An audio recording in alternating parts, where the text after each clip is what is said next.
Hello, Dazzle.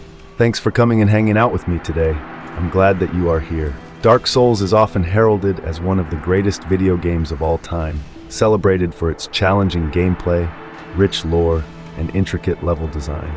But let's take a step back and ask, is this reputation entirely deserved, or has the gaming community mistaken masochism for mastery? While Dark Souls has its merits, there's a strong argument to be made that it is, at its core, an overrated exercise in frustration. A game that confuses tedious difficulty with genuine depth. To begin with, the difficulty of Dark Souls is its most defining feature. But here's the thing.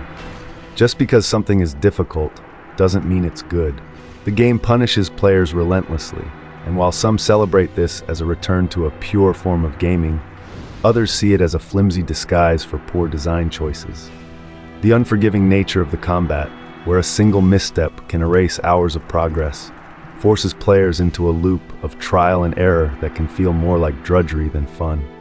In this light, the challenge of Dark Souls might not be a testament to its sophistication, but rather a crutch for a game that lacks more accessible forms of engagement.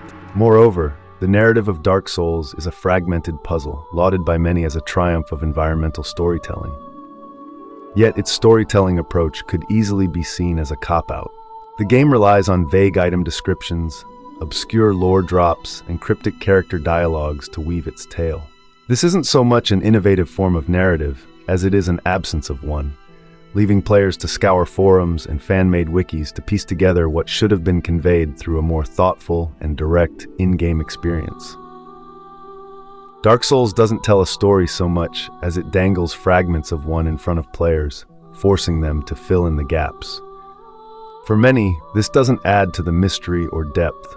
It simply feels like a frustrating lack of coherence. Additionally, the praise for the game's world design often overlooks its inherent repetitiveness. Yes, the interconnected world of Lordran is impressive at first glance, with shortcuts and hidden paths offering a sense of discovery. But after hours of play, the world begins to feel monotonous. Dark caverns, crumbling castles, and dreary landscapes blend together into a gray blur.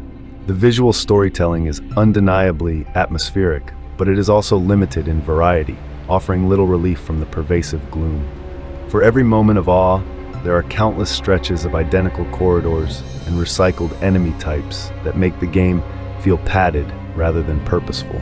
Perhaps the most glaring issue, though, is the gatekeeping mentality that the Dark Souls fandom has fostered.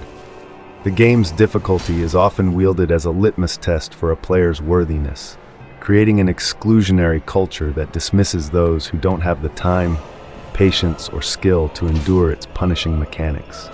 This elitism has alienated a large segment of potential players who are turned off by a game that seems more concerned with proving a point about what real gaming should be than with providing a genuinely inclusive experience. To be clear, this isn't to say that Dark Souls has no value.